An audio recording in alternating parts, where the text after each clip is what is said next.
नमस्कार विद्यार्थियों, online classes में आपका स्वागत है। विद्यार्थियों, पिछले वीडियो के माध्यम से हमने पढ़ा कि संसाधन क्या होते हैं, संसाधन कितने प्रकार के होते हैं, किन किन प्रकारों के माध्यम से हम संसाधनों का अध्ययन कर सकते हैं। इसके अतिरिक्त हमने पढ़ा कि संसाधन संरक्षण क्या है, संसाधन संरक्षण की आवश्यकता क्यों है और कौन कौन से कारक है जो संसाधन संरक्षण के लिए उत्तरदायी है। आज हम इसी श्रृंखला में आगे जो प्रश्न बढ़ता है, संसाधन संरक्षण के कौन कौन से उपाय हैं कि अगर हम संसाधन संरक्षण करें तो किन किन उपायों को आधार मान करके हम संसाधन संरक्षण करने में सक्षम हो सकते हैं। तो देखते हैं, सबसे पहले है जनसंख्या वृद्धि पर प्रभावी नियंत्रण। देखो, संसाधन और जनसंख्या ये दोनों एक दूसरे से जुड़े हुए हैं। अगर मानव का विकास करना है तो मानव के विकास के लिए मानव के पास पर्याप्त संसाधन होने चाहिए, पर्याप्त संसाधन होने चाहिए। अगर जनसंख्या बढ़ती है तो मानव क्या करेगा, जो हमारे पास में व्याप्त संसाधन है उनका दोहन करेगा और वो अति दोहन कहलाएगा।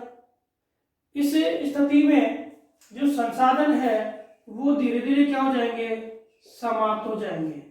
अनवीकरणीय संसाधन है वो क्या हो जाएंगे, समाप्त हो जाएंगे।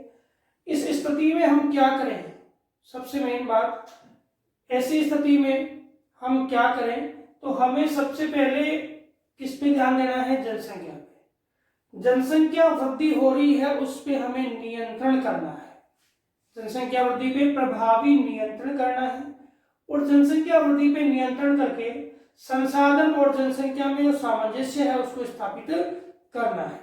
साथ ही साथ एक कार्य और करना है, क्या कि समाप्य संसाधन है उनकी तुलना में वैकल्पिक रूप से अल्टरनेट आधार पर देखें तो असमाप्य या नवीकरणीय संसाधनों का उपयोग करें।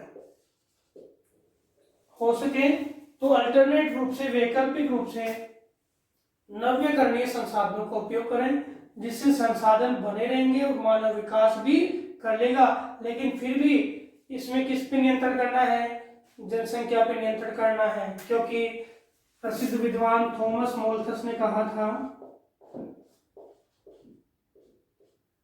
थॉमस मोल्थस, इन्होंने कहा था कि जनसंख्या है वो द्विगुणित रूप से बढ़ रही है, द्विगुणित रूप से बढ़ रही है और जो संसाधन है वो, यानी इसको उन्होंने ज्यामितीय रूप से बोला था, ज्यामितीय, और संसाधन है वो अंकगणितीय रूप से बढ़ रहे हैं। अंकगणितीय रूप से इसका मतलब है 1 2 3 इस प्रकार से, ज्यामितीय 2 4 6 इस प्रकार से ये लगातार बढ़ रही है। और ये जो जनसंख्या और संसाधनों में जो अंतर है ये बड़ा अंतर है और जो आगे आने वाली पीढ़ियों के लिए एक सबसे भयंकर संकट का कारण बन सकता है। किसने कहा था, थॉमस मोल्थस ने कहा था और चिंता व्यक्त की थी कि अगर ऐसा नहीं होगा, जनसंख्या नियंत्रित नहीं होगी तो एक दिन संसाधन समाप्त हो जाएंगे और मानव जाति बड़े खतरे में आ जाएगी। तो सबसे पहला जो काम है अपना क्या, कि हम क्या करेंगे, जनसंख्या की जो वृद्धि है उसको प्रभावी तरीके से नियंत्रित करने के लिए प्रयास करेंगे, तब क्या हो सकेगा, संसाधनों का संरक्षण हो सकेगा। अब बोल रहे दूसरा कि नियोजन में समग्र दृष्टिकोण। समग्र दृष्टिकोण का मतलब है कि जो नियोजन होता है तो एक दृष्टिकोण के आधार पर चलते हैं। हमारा दृष्टिकोण क्या है, आर्थिक लाभ प्राप्त करना, हमारा एक ही दृष्टिकोण होता है, दूसरा दृष्टिकोण नहीं होता। हमें वस्तु निर्मित करनी है, आर्थिक लाभ प्राप्त करना, चाहिए कुछ भी हो, हमें इससे कोई मतलब नहीं है। अब समग्र दृष्टिकोण बोलता है कि अगर हम आर्थिक लाभ प्राप्त करने के लिए कोई भी उत्पादन करते हैं, संसाधनों का दोहन करते हैं, तो सबसे पहले कौन प्रभावित होगा? हमारा पर्यावरण। हमारी प्राकृतिक क्रियाएं क्या होती है? प्रभावित होती है। और ये प्राकृतिक क्रियाएं अगर हम ध्यान नहीं देंगे तो वर्तमान स्थिति पता है आपको, पर्यावरण जो प्रदूषण हो रहा है, ये पर्यावरण जो प्रदूषण हो रहा है, इस क्रिया के कारण कितनी विकट समस्याएं हमारे सामने उत्पन्न हो चुकी है। तो अगर हमें संसाधनों का संरक्षण करना है तो सबसे पहले हमें नियोजन के समग्र दृष्टिकोण को देखना होगा कि हम अपना उत्पादन भी करें और संसाधनों का अतिदोहन भी नहीं करें और पर्यावरण को प्रदूषित भी नहीं करें। यानी पर्यावरण को ध्यान में रखते हुए संसाधनों का उपयोग करेंगे तो क्या संसाधन का ज्यादा उपयोग नहीं करेंगे, अति दोहन नहीं करेंगे, अपने उपयोग के लिए हम क्या करते हैं? संसाधनों की प्राप्ति करेंगे और पर्यावरण प्रदूषण की क्रिया को भी रोक पाएंगे। तो समग्र दृष्टिकोण नियोजन में संसाधन संरक्षण के लिए बहुत ही जरूरी है। तीसरी बात आती है जैविक संतुलन बनाए रखना।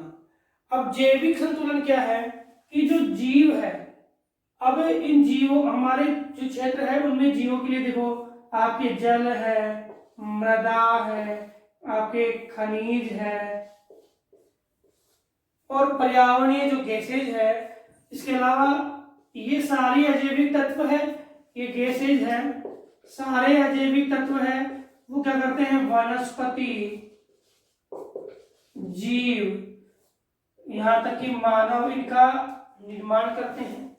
और ये सारे जो जैविक संतुलन है, सॉरी सारे जो अजैविक और जैविक तत्व है, इनके मध्य जो अंतर संबंध है उनको हम पारिस्थितिकी कहते हैं। और ये पारिस्थितिकी संतुलन अगर बना रहता है तो हम पर्यावरण का संरक्षण कर पाएंगे। और यह भी कब होगा? जब हमारा नियोजन है वो जैविक संतुलन बनाए रखने का होगा। हम आर्थिक उपलब्धता या आर्थिक नियोजन को अगर जैविक संतुलन, आर्थिक नियोजन में अगर जैविक संतुलन का जो आधार है वो हम रख लें तो संसाधन संरक्षण होगा। यानी हम अपना आर्थिक विकास कर रहे हैं, उस आर्थिक विकास में हम जैविक संतुलन को उस आर्थिक विकास में एक बिंदु के रूप में रखें और उसको आधार मान करके हम आर्थिक विकास करें तो आपका संसाधन संरक्षण होगा। और संसाधन संरक्षण के साथ साथ हम जैविक असंतुलन की एक विकट समस्या को हम दूर कर दें तो क्या? पर्यावरण प्रदूषण भी नहीं होगा। क्या नहीं होगा? पर्यावरण प्रदूषण भी नहीं होगा। तो हमारे जैविक और अजैविक क्रियाओं के अंदर, जैविक और अजैविक क्रियाओं के अंदर जो अंतर संबंध है वो क्या रहेगा? बना रहेगा। तो पर्यावरण प्रदूषण भी नहीं होगा और संसाधनों का संरक्षण भी होता रहेगा। यानी पारिस्थितिकी असंतुलन है, ऐसी विकट समस्या हमारे सामने नहीं आएगी जब हम जैविक संतुलन को बनाए रखने के लिए अपने नियोजन की रूपरेखा को जैविक संतुलन बनाने के लिए रखेंगे तो पारिस्थितिकी असंतुलन की समस्या भी उत्पन्न नहीं होगी। अब है ऊर्जा के गैर पारंपरिक संसाधनों का अधिक उपयोग। क्यों? क्योंकि पारंपरिक संसाधन है जैसे कोयला, पेट्रोलियम, ये क्या है आपके? ये आपके समाप्य है। समाप्य होने के साथ साथ ये आपके पर्यावरण प्रदूषण के कारण भी है। पर्यावरण प्रदूषण के कारण भी है। तो ये पर्यावरण प्रदूषण के कारण है और ये समाप्य भी है। तो हम क्यों ना इन संसाधनों की जगह गैर परंपरागत ऊर्जा स्रोत जैसे सौर ऊर्जा, पवन ऊर्जा, भूतापीय ऊर्जा, इनका प्रयोग करें जिससे क्या होगा? इसमें ज्वारीय ऊर्जा भी आती है। अब जिससे क्या होगा? जिससे हमारे परंपरागत स्रोत है वो बचे रह जाएंगे, जो आपातकालीन स्थिति में काम आएंगे, और जो गैर परंपरागत स्रोत है जो पर्यावरण प्रदूषण रहित है वो हमारी आवश्यकता को पूरा करेंगे, जिससे पर्यावरण प्रदूषण की समस्या को भी रोक सकेंगे और संसाधनों का संरक्षण भी कर सकेंगे।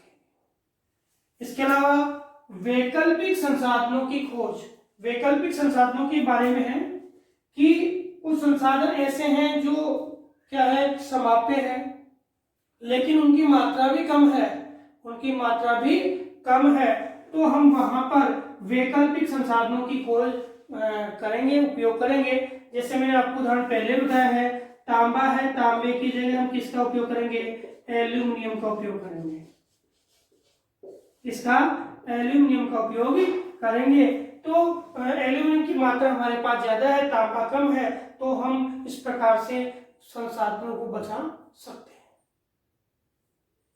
इसके बाद है प्राथमिकता के आधार पर उपयोग। किसके आधार पे, प्राथमिकता के आधार पर उपयोग, कि जो संसाधन है उनमें जो संसाधन की प्राथमिकता है तो उसका हम उपयोग करें। अगर अल्टरनेट की आवश्यकता है तो अल्टरनेट का उपयोग करें जिससे संसाधन बना रहेगा। जैसे उदाहरण है कि टंगस्टन की उपलब्धता कम है, तो टंगस्टन जो है, टंगस्टन का हम जो उपयोग है जिसमें किसमें करते हैं, हमने युद्ध क्रियाओं में करते हैं, जो हमारे जो विस्फोटक सामग्रियां बनाते हैं, क्या बनाते हैं, विस्फोटक सामग्रियां, विस्फोटक सामग्री हम बनाते हैं, उसमें क्या करते हैं, इसका प्रयोग करते हैं। तो हम उन्हीं क्षेत्रों में उसका प्रयोग करें जिस क्षेत्रों में हमें उनकी सबसे ज्यादा आवश्यकता है, सबसे ज्यादा आवश्यकता है। तो प्राथमिकता के आधार पर हम संसाधनों का क्या करें, उपयोग करें। तो ऐसा नहीं है कि टंगस्टन और भी जगह काम लेते हैं, बिजली के बल्बों में काम लेते हैं, तो हम उनका प्रयोग उन क्षेत्रों में जब करें जहां उनकी सबसे ज्यादा प्राथमिकता है। प्राथमिकता के आधार पर उपयोग करेंगे तो संसाधन क्या होंगे, बने रहेंगे और संसाधनों की हम प्राप्ति लंबे समय तक कर पाएंगे। इसके बाद है पुनः चक्रण, कि संसाधन है उनके पुनः चक्रण और पुनः उपयोग दोनों पे ध्यान दिया जाए। पुनः चक्रण और पुनः उपयोग दोनों पर ध्यान दिया जाए। पुनः चक्रण पुनः उपयोग पे ध्यान देने का अर्थ है कि जो संसाधन हमें मिल रहे हैं उनको हम पुनः चक्रित रूप से प्राप्त करें, जिससे क्या होगा कि संसाधन है वो बने रहेंगे और संसाधनों को हम लंबे समय तक प्राप्त करेंगे। जैसे सीसा, जस्ता, तांबा, एल्यूमिनियम, लोहा, इसके अलावा जितनी भी आभूषण बनाते हैं, सोना, चांदी आदि, इनको हम पुनः चक्रण पुनः उपयोग से प्राप्त करें। इसके लिए इनकी जो स्ट्रेप है या मुख्य भाग है, इसको हम पिघला करके क्या करते हैं, पिघला करके इनको पुनः प्राप्त करते हैं। और इनमें क्या है, क्षमता काफी होती है। जैसे मान लो एल्यूमिनियम है तो एल्यूमिनियम के अंदर 80% तक हमें प्राप्त हो जाता है। सीसा जस्ता है वो 70 to 80% हमें क्या होता है, मिल जाता है। इसके अलावा हम तांबे की बात करें तो तांबा हमें लगभग 65 से 75% है वो हमें मिल जाता है पिघलाने के बाद। तो यह रूपरेखा हम प्राप्त करें तो संसाधनों को हम क्या है, बनाए रख सकते हैं। अब हम क्या करते हैं कि संसाधन है वो हमारे पास में सीमित है और बार बार हम नई नई वस्तुएं बना रहे हैं और संसाधन क्या हो जाएंगे, समाप्त हो जाएंगे। तो हमें क्या करना है, पुनः चक्रण और पुनः उपयोग पे ध्यान देना है। खनिजों की बात नहीं है, जल स्रोतों में भी देखें तो जल स्रोतों में पुनः चक्रण पुनः उपयोग से हम क्या करें, उनका उपयोग करें। तो जल स्रोत, जैसे फैक्ट्री है, फैक्ट्री में जल उपयोग हो गया, अब वो जल है वो जाएगा तो उसको हम क्या करें, उस जल को हम शुद्ध करें और पुनः उस फैक्ट्री में उपयोग कर लें। अपने जो घरेलू जल है तो घरेलू जल को हम क्या करें, बागवानी में प्रयोग कर दें, तो क्या होगा, हम जल का भी संरक्षण कर सकते हैं। ऐसे सभी संसाधन जो पुनः चक्र पुनः उपयोग होने वाले हैं उन संसाधनों का हम क्या कर सकते हैं, उपयोग कर सकते हैं। इसके अलावा हम बात करें कि कृत्रिम वस्तुओं का उपयोग, कृत्रिम वस्तुओं का उपयोग, जैसे अब प्लास्टिक है, सीमेंट की निर्माण है, उनका हम उपयोग करें। जो कृत्रिम वस्तुएं बनाते हैं, प्लास्टिक की वस्तुएं, सीमेंट के निर्माण है, उनका उपयोग करें तो हम धातुओं को बचा सकते हैं, धातुओं को बचा सकते हैं। जैसे हम काफी जो धातुएं हैं उनके लिए प्लास्टिक के बर्तन वगैरह उपयोग करें तो हम काफी जो खनिज है उन पदार्थों को बचा सकते हैं। साथ ही साथ जैसे रेलवे के स्लीपर बनते हैं, रेलवे के स्लीपर बनते हैं, पहले लकड़ी का प्रयोग हो रहा था तो वनों का विनाश हो रहा था, लकड़ी का प्रयोग हो रहा था, किसका, वनों का विनाश हो रहा था। फिर लकड़ी के बाद में इसमें किसका, लोहे का प्रयोग होने लगा, और वर्तमान में इसकी जगह हमने किसका प्रयोग करना आरंभ कर दिया, सीमेंट। किसका, सीमेंट में लोहे के जो तार है वो मिला करके और क्या करते हैं हम, स्लीपर जो होते हैं, जो दो पट्टियों के बीच में, जो गेज के बीच में लगते हैं, उनका निर्माण करने लगे हैं। तो हम कृत्रिम वस्तुओं का उपयोग करें जिसमें जो अपने संसाधन है, खनिज संसाधन है, उनका ज्यादा मात्रा में क्या नहीं हो, उपयोग नहीं हो, और हम खनिज संसाधनों को क्या कर सके, बचा सके। तो ये रूपरेखा हमारे पास में है, तो हम क्या करेंगे, अपने संसाधनों को संरक्षित कर पाएंगे। इसके बाद देखें, उन्नत तकनीकी और परिष्कृत तकनीक जो है, उन्नत या परिष्कृत तकनीक का उपयोग करें। तो उन्नत तकनीक या परिष्कृत तकनीक का उपयोग क्या है, हम संसाधनों को बचा सकते हैं। जैसे कि हमने क्या किया है, गैर परंपरागत ऊर्जा स्रोतों का उपयोग किया है, गैर परंपरागत ऊर्जा स्रोतों का उपयोग किया, ये हमारी तकनीकी है जिसके आधार पे हमने परंपरागत ऊर्जा स्रोतों को बचाया है। किसको बचाया है, परंपरागत ऊर्जा स्रोतों को बचाया है। इसके आधार पे हम जो उन्नत तकनीकी के माध्यम से बहुमंजिला इमारतों को खड़ा करते हैं। तो बहुमंजिला इमारतों को खड़ा करते हैं तो हम क्या है, भूमि के क्षेत्रों को बचा रहे हैं।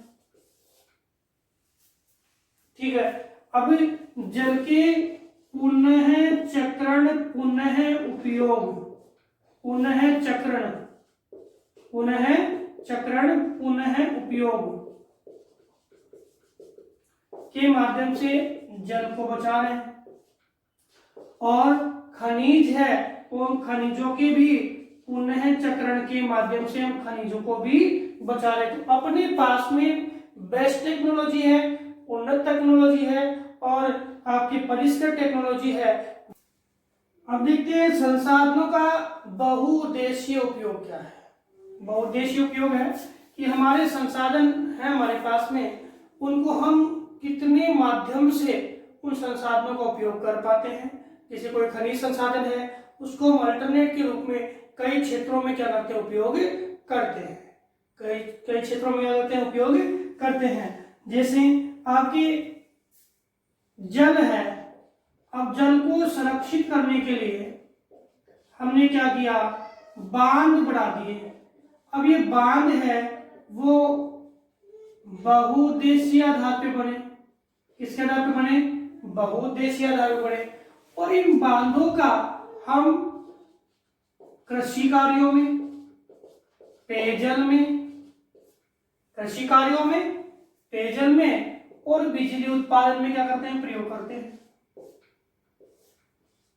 बिजली उत्पादन में तो प्रयोग कर रहे हैं। इसके अलावा बांध और लोग क्या क्या कार्य कर रहे हैं, बांध क्या कर रहे हैं, एक तो आपके जल स्तर में वृद्धि कर रहे हैं, जल स्तर में क्या कर रहे हैं, वृद्धि कर रहे हैं।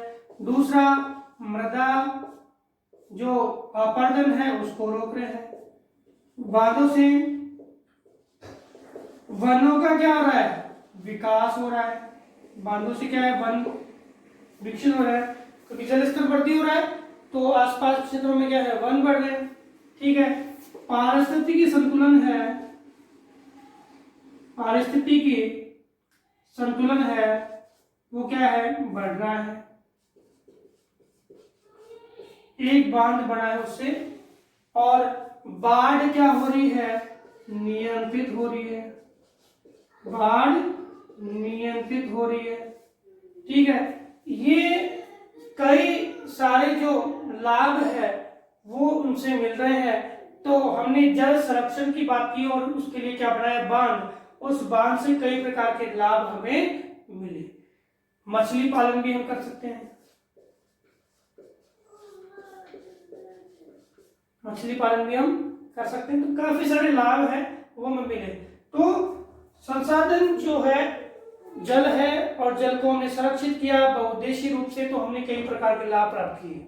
इसी प्रकार आपका जो पेट्रोलियम है, पेट्रोलियम पदार्थ है, पेट्रोलियम पदार्थ को भी हम विभिन्न स्रोतों में, जैसे पेट्रोलियम है इससे डीजल मिलता है, एक तो मिलता है डीजल, एक मिलता है पेट्रोल, एक मिलता है केरोसिन,